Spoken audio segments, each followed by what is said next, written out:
Today we are diving deep into Canada's Bill C-3. It's formally known as an Act to amend the Citizenship Act. Which I know sounds dry enough to cure insomnia. It really does. But when you actually unpack it, this is massive. It is effectively a surprise citizenship dispenser for a huge chunk of people, especially folks living in the U.S. who might have a Canadian grandparent they barely remember. It represents a fundamental shift in how a major G7 nation defines belonging. It's a move away from exclusion and towards connection. And to get into this, we're looking at a really interesting stack of sources today. We are. We have the official and quite dense legislative backgrounder from the Government of Canada, which gives us the what and the how. The nuts and bolts. Right.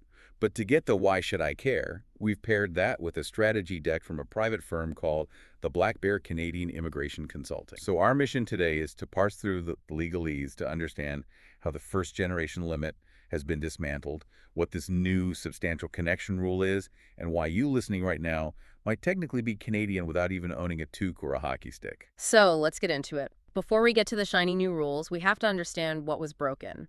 What exactly was the first-generation limit? Because it sounds like some kind of sci-fi force field. It was a force field, in a way. Yep. To understand it, you have to look at the history. For a long time, Canada has been trying to figure out how to deal with what they called Canadians of convenience. Right. People who hold the passport but have no real tie to the country. So, back in 2009, the government swung the pendulum hard. They instituted a rule that essentially said, we will stop counting at one. Stop counting at one. Explain that in plain English for us. Sure. If you are a Canadian born abroad, let's say you were born in Paris to Canadian parents, you were a citizen. Great. Okay.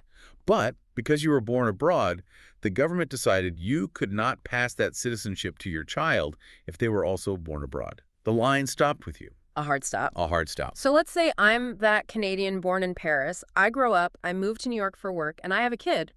That kid. Not Canadian. Under the old rules, exactly. That kid was cut off. Yeah. The government's view was that the connection to Canada dilutes over generations if everyone keeps living outside the borders. They didn't want an endless chain of citizens who had never set foot in the country. Precisely. Which on paper sort of makes sense. You don't want citizenship to just be a meaningless heritage badge. But in practice, this created some messy situations, right? Yes, putting it lightly. It created two classes of citizens. You had Class A citizens, born in Canada or naturalized, who could go anywhere in the world, have kids, and pass on their status. Right. And then you had Class B citizens, those born abroad, who were punished for having kids abroad. It literally stripped rights based on where you happened to be born. And that inequality is what triggered the courts. Precisely. This is the catalyst for everything we're discussing. It all came to a head with a court case in Ontario.